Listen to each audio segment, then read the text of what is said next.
Hello, friendly folks and folky friends. That's a weird start. I'm Jesslyn, and I'm happy you're here with us today. I hope you're having a fantastic day. And today, I would like to talk to you about how I'm feeding myself and my family, or meal planning, if you will.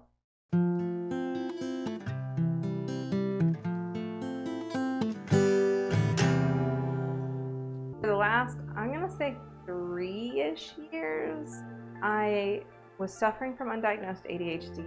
I had a lot of life stuff going on, right? My anxiety was super high, especially these last 2 years. You know why?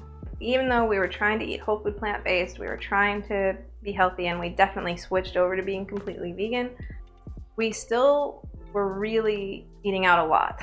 It started out, we were eating just like Whataburger all the time.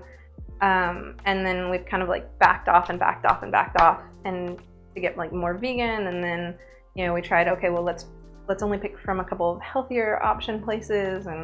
But we were still eating out a lot. And the healthier we got our food, the more expensive it was, to the point where we were eating out, and every time we ate out, it was $60 to $100. And I mean, maybe that's something you can do, but like that was way too expensive for us.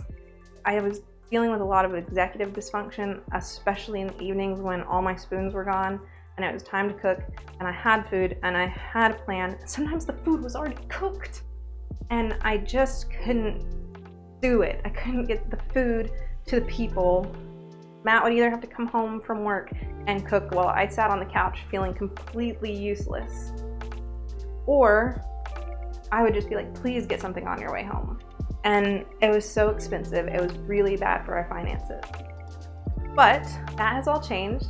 So that's what I want to talk about today. The first thing that I did, other than recognize that there was a problem and that I wanted to change it, is I started reading a book called The Secrets to Feeding a Healthy Family by Ellen Satter. I highly recommend this book. I came to it because of the division of food responsibility. I choose when, where, and what we eat, and the kids choose how much they want to eat or whether they want to eat. And I'm so glad that I did, because there are 3 sections to it, and the first section is feeding yourself. The second section is feeding your family, and the third section is how to cook. As soon as I got it, it started making a difference in how we were eating. And a big part of that was giving me the permission to eat food that we like and not eat 100% the healthiest food. So I still feed us 80% or so whole food plant-based, but I just don't have to have the anxiety around making sure it's perfectly whole food all the time, right?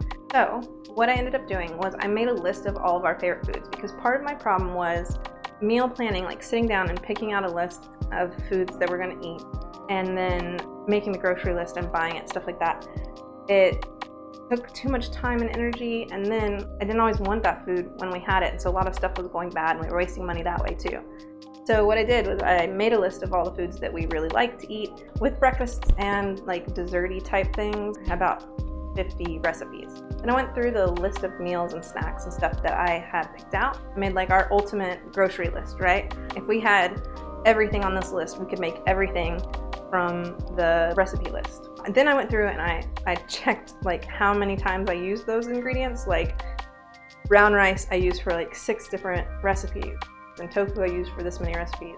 But I did it all the way down to like our condiments and stuff, right? And I saw things like we only use hoisin sauce for 1 recipe, and we only use whoosh, or we call it whoosh, I guess it's Worcester sauce.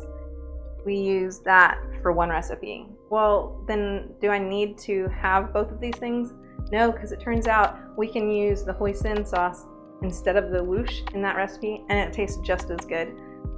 Then once I'd kind of narrowed down, I could have this smaller pantry list, it's still pretty big, and have everything to make all these meals all the time.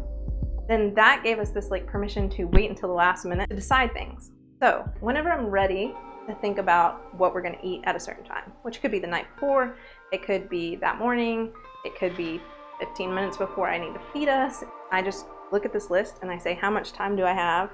Maybe think about what perishable produce I have, and then what sounds good. And those 3 things determine what we eat.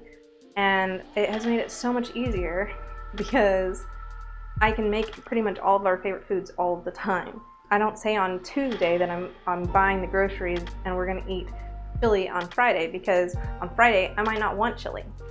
So this has worked really well for us to just be like able to pick what we like, when we like, right now. It's really helping us eat seasonally too, because when I made it with like summer in mind. So we had like Caesar salads, and there were sandwiches, and a lot of picnic type food because we were spending a lot of time eating outside. Now it's starting to cool off.